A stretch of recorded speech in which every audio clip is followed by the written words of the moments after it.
All right, so good evening, uh, gentlefolks. So we just want to finish up this note set that we had started. So without further ado, let's just jump into it. So at this point, we are now looking at selection statements, and we would have done this before. So you know that we have what I call the single if, what I call the double if, and what I call the multiple if. So the if statement, the if else statement, and the if else if statements. And we're just looking at the, oh my, let's see now.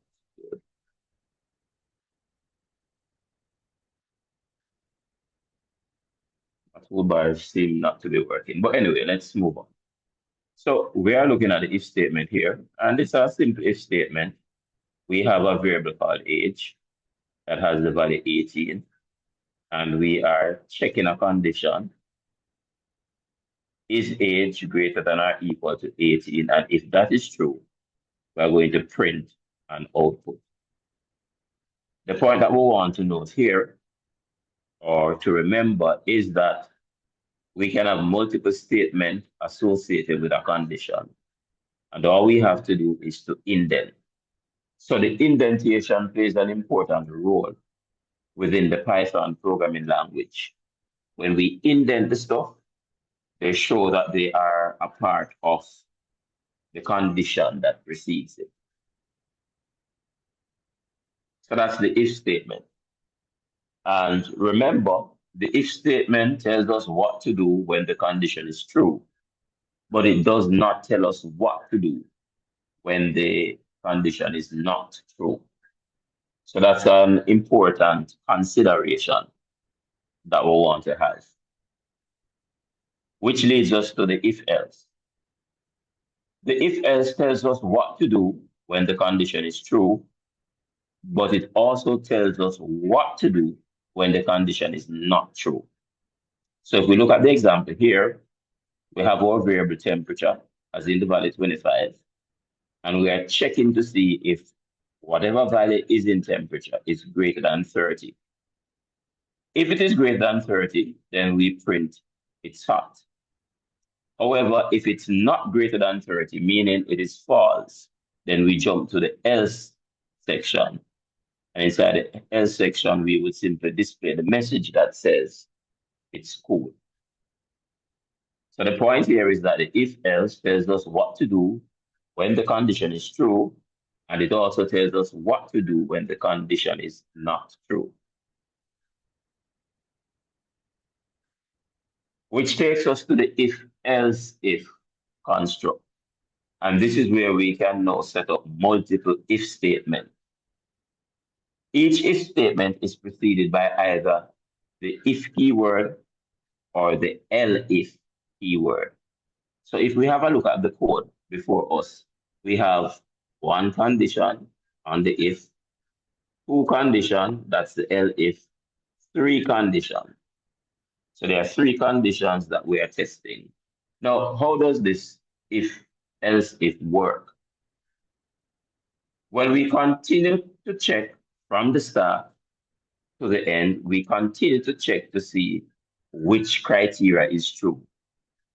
When we find a criteria that is true, we execute the statements associated with that. And then there is no need to check anything else, which means we exit the structure. Meaning, let us say that grade was 95. Then the first statement here would be true because 95 would be greater than 90. So therefore, we would print A grade, and then we would ignore else if grade is greater than 80. We would ignore else if grade is greater than 70. We would ignore else, and where we would now be is whatever statements would follow below the if else if statement. So just to reiterate, with if else if, we check each condition, and the first condition that is true, we execute. Once we execute, we exit the if else if structure, which means we are now going to be located below that if else if structure. In the chat, just type C for me if that is clear.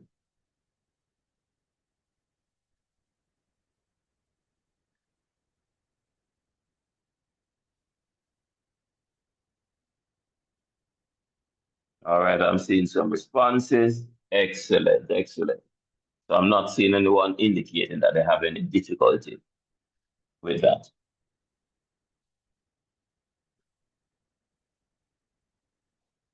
All right, moving on to what we call the nested if.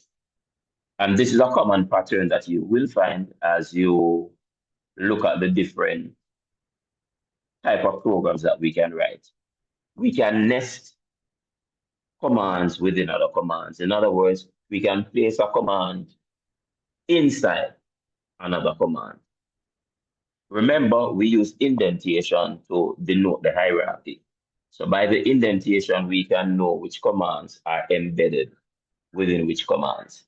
So in the example that we have here, we have an outer if num is greater than 0, but we have an inner if num mod 2 is equal to 0. This is an example of what we call a nested if. So the purpose of the outer if is to do the general check. And then the inner if is going to do the specific check. So in this case, we first of all want to ensure that we are only handling positive numbers. Why positive numbers? Because we are looking to ensure that the number is greater than 0. If the number is greater than 0, it means that we are talking about the set of positive numbers. If it's less than 0, then we would be talking about the negative numbers. So the first thing, we want to ensure that the number is positive. Having determined that the number is positive or having satisfied that criteria, then the next thing that we want to do is to check to see whether or not the number, that positive number, is divisible by 2. And that's why we're using the modulus operator. In other words, if we divide the number by 2 and we do not get a remainder, then what it tells us is that we have a positive even number. Positive even number because we first of all check to ensure that the number was positive. And having ensured that we are dealing with a positive number, we then go on to check to see whether or not that number is an even number. So that's a nested if.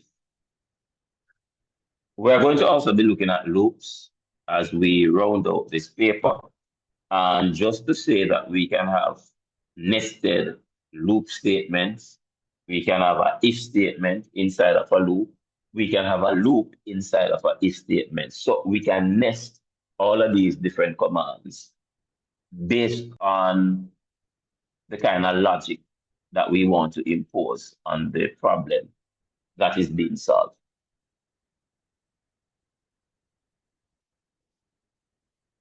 So we have here our logical operators. We have the and, we have the or, we have the not. We would have spoken about this before. I think if my memory serves me correctly, you can correct me if I'm right. By the way, let me check to see if persons are in the waiting room.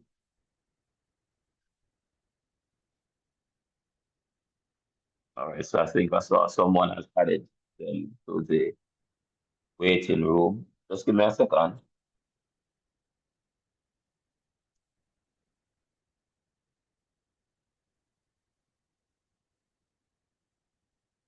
All right, good.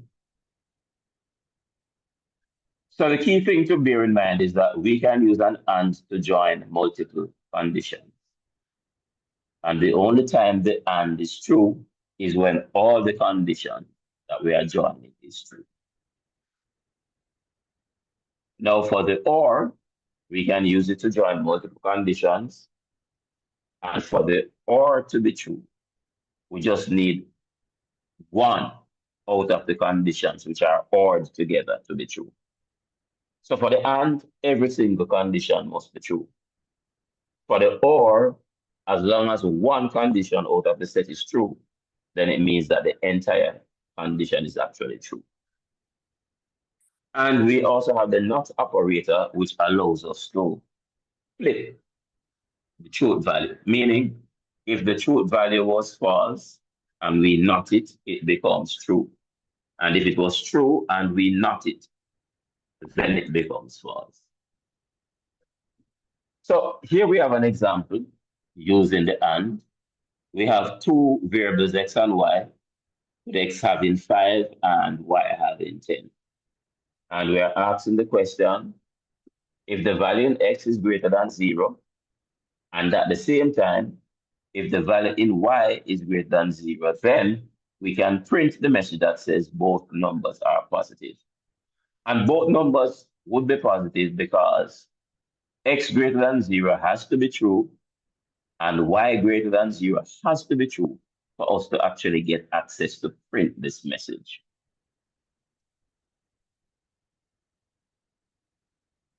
Now, all of this leads us into the concept of the loop. So what's a loop? It's a command that allows us to repeat commands or perform commands repeatedly.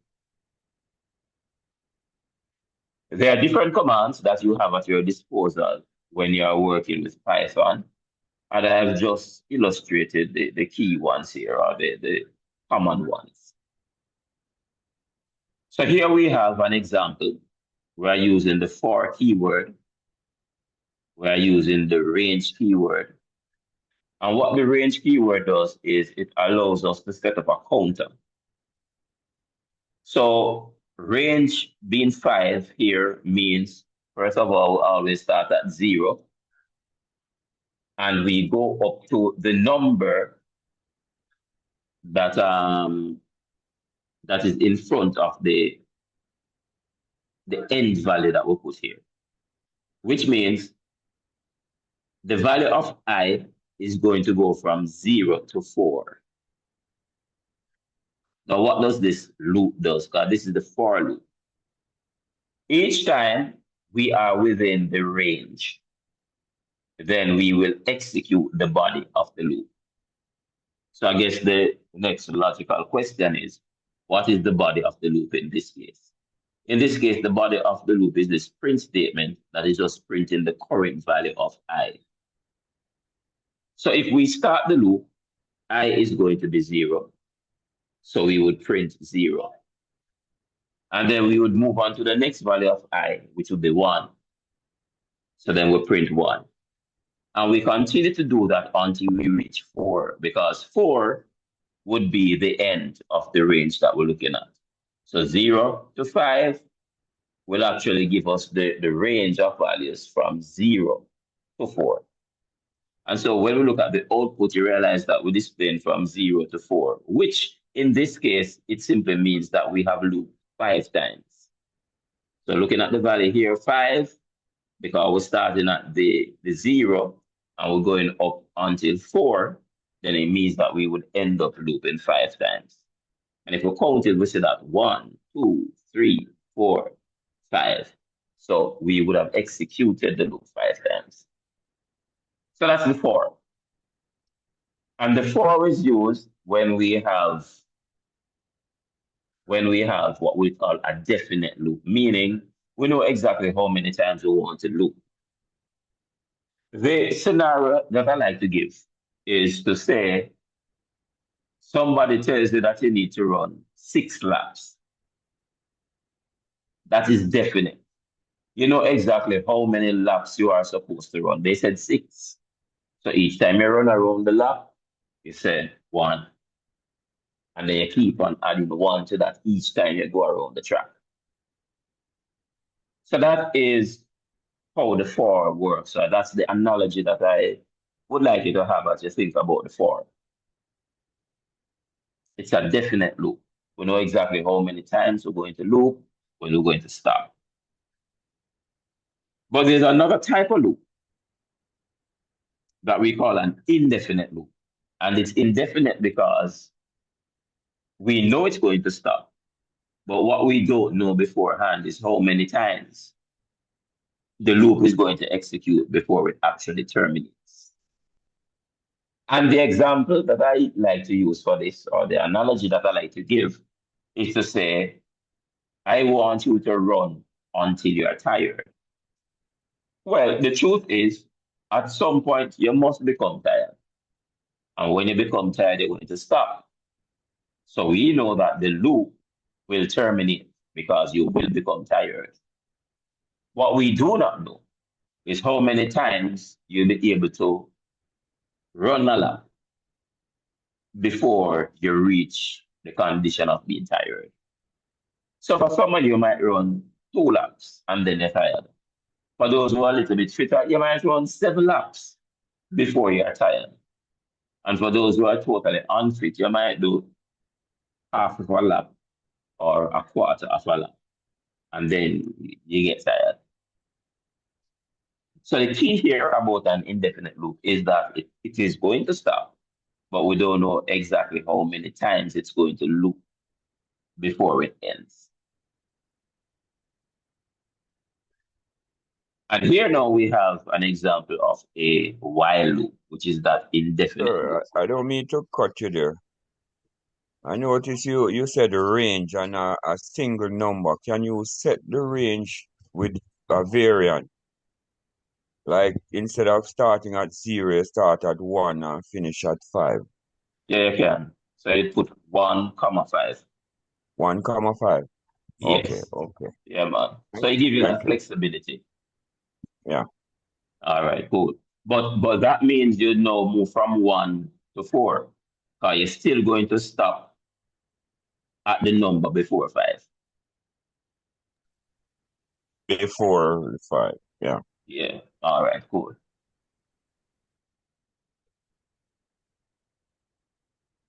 Yeah, so back to the while loop. So let's just go through what is happening here. We have a variable called x, and we initialize it to 0. This variable x is what we call our counter loop. So it's going to keep track of how many times we actually enter the loop. Now we are saying while x is less than 4, we want to loop. So we loop while the condition is true. So as long as x is less than 4, we are going to loop. So we start at 0. When we enter the loop, we print x. So what this tells us is that we would print 0 because the current value of x is 0. Right after that, though, we increment x by 1. So it therefore means that x now becomes 1. It was 0, it now becomes 1. So we are back at the while loop condition where we're checking x to see if x is still less than 4. Well, 1 is less than 4. So once again, we would enter the loop, we would print 1, then we increment to 2. And we will continue that process until the condition becomes false. Now, at which point does the condition become false? The condition becomes false when the value in x is 4, because 4 is not less than 4. That would be false. So it therefore means that we will loop from 0 to 3, which is why I see the output here saying from 0 to 3, because 3 is less than 4. All right. Now, this is what I was talking about earlier, about the fact that we can nest all of these different things. So this is just a nested loop where we have a loop inside of a loop. So we have an outer loop here that will go from 0 to 2. And we have an inner loop here that will go from 0 to 1. So how it works is that for each outer loop, we would complete all of the inner loop. In other words, for I being 0, we would do j being 0 and 1. And then we go back to I being 1, and then we'll now do j being 0 and 1. and we'll continue doing that. So for each outer loop, we're going to complete all of the inner loop on that cycle. And when the inner loop is finished for that cycle, then we'll go back to the outer loop and we continue the process. Now, there are some times when you want to jump out of a loop early. For example, we might be processing some data, and when we reach a certain value, we might want to jump out of the loop. I'll give you an example, real world example. Let us say that we have a list of elements that we're testing for defects. So let us say that they are rectangles because we're building children toys. And these children toys are going to be rectangular in nature. And we want to ensure that if we have a particular area for the rectangle that falls within a particular range, then those are anomalies. Well, we could start processing all of the rectangles, and at the point that we see an anomaly, a rectangle that is anomalous, then we exit the loop at that time because we want to do some other processes which are important to handle that rectangular anomaly. And it's in cases like those where we actually use the break keyword. So you just simply type break at the point that you want to jump out of the loop. And that's what the break command does. It allows you to exit the loop whenever you want. Now, if we talk about break, then it makes sense for us to talk about continue. Because you might have a scenario where you meet the anomaly, but you don't want to exit the loop because they might have other rectangles that you want to process. So what you would do is whenever you have that anomaly, you would process the anomaly and then you would put the command that says continue. And what continue means is that when we reach the anomaly, I want us to jump over the anomaly and continue processing the, the elements which are not defective. So in a case like that, we could use the continue command. Whenever it sees the anomaly, it simply jumps over the anomaly and continue processing the next good values which are inside of the batch.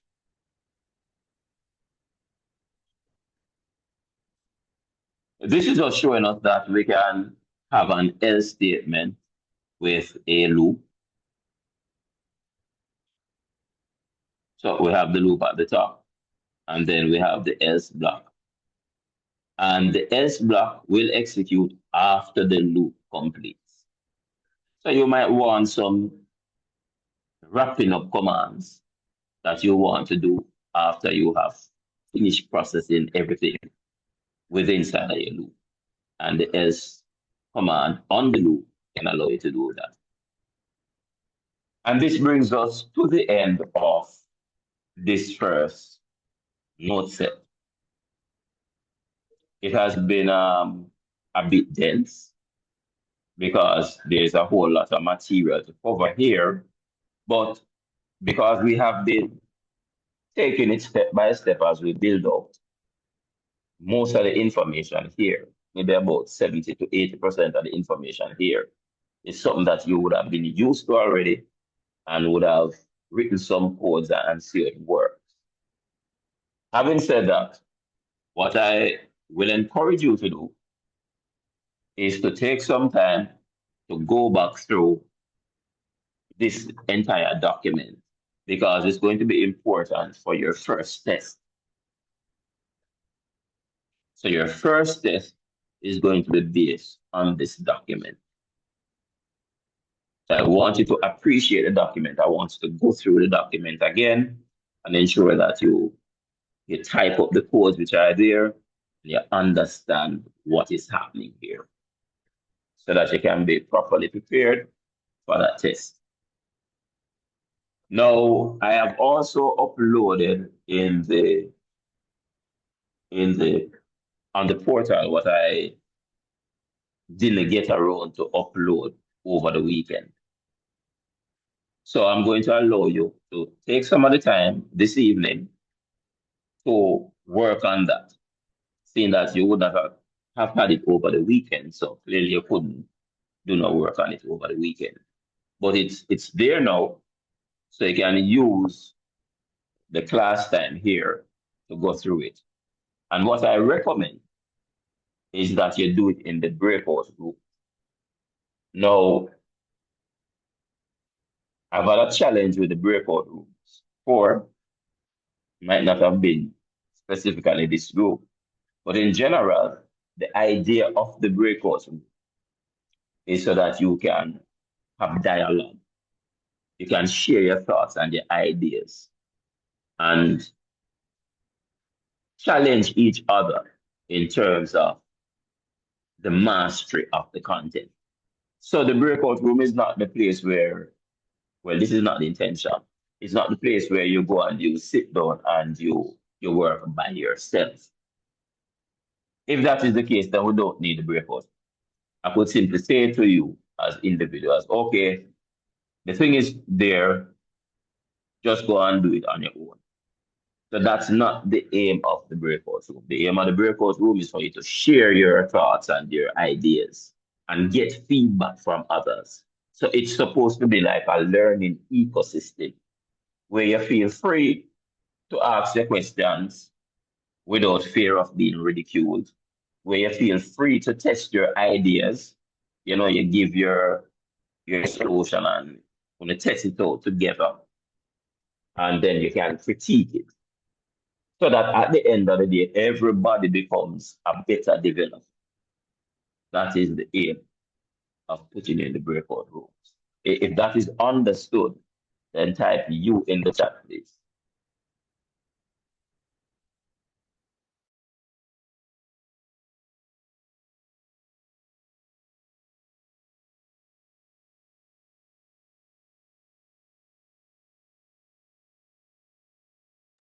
All right, I'm not seeing any use. So it means that I have lost you totally. So at what point did I lose you? Somebody talk to me, please.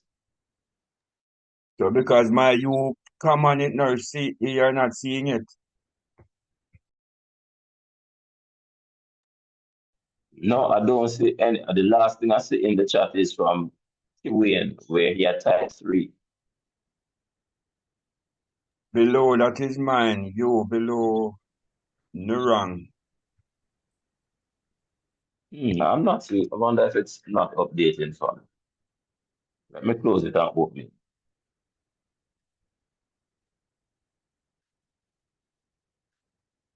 No, I'm only seeing Wayne's at 6:31. That's the last message I'm seeing on my end. I just Wait, said this you where you type again. it.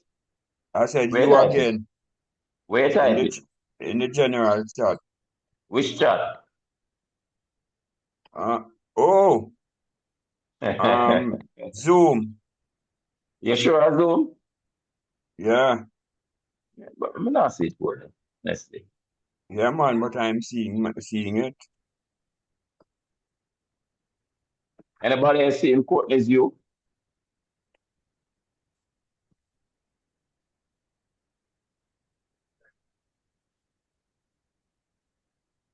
Anybody Oh, else in hold the on. class? Bees just said, sir. Okay, David not seeing it, Dante not seeing it. So I am not Uh, special, Courtney. hold on. Let me see what's happening. Yeah. So I was asking though that if you understand I, how I I want you see to I see a operate in the banner that breakout says room. who can see. No man, but that's right. All right, while it's all that out, let me just repeat the instructions. So I'm asking that if you understand how I want you to operate in the breakout room, for you to type you in the chat. That's what I'm asking.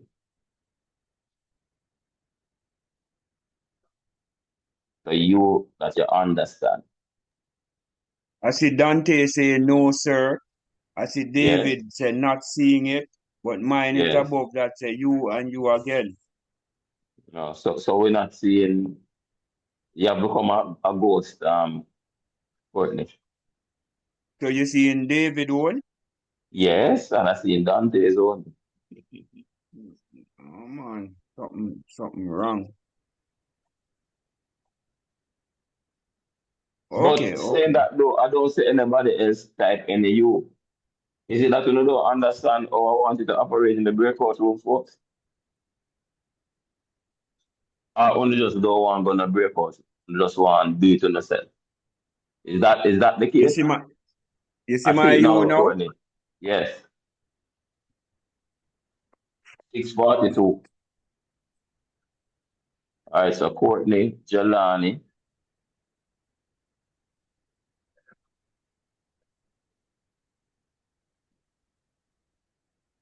The aim of the breakout room is that you go in there and you share your ideas. It's not to go in there and you be silent and everybody do their own thing. It is for you to share your ideas and your thoughts about what a possible solution or response ought to be. That is how the breakout rooms are to be used.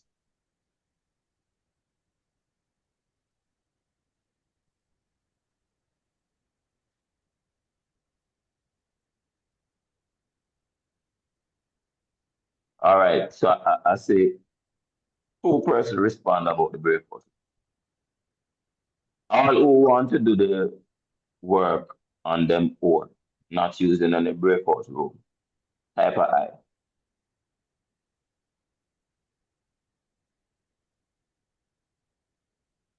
So David want to do it by him own. Everybody wait. All right, then I'm not going to do it individually. You don't look at that long time, right? Would I say whole heap of time, you know?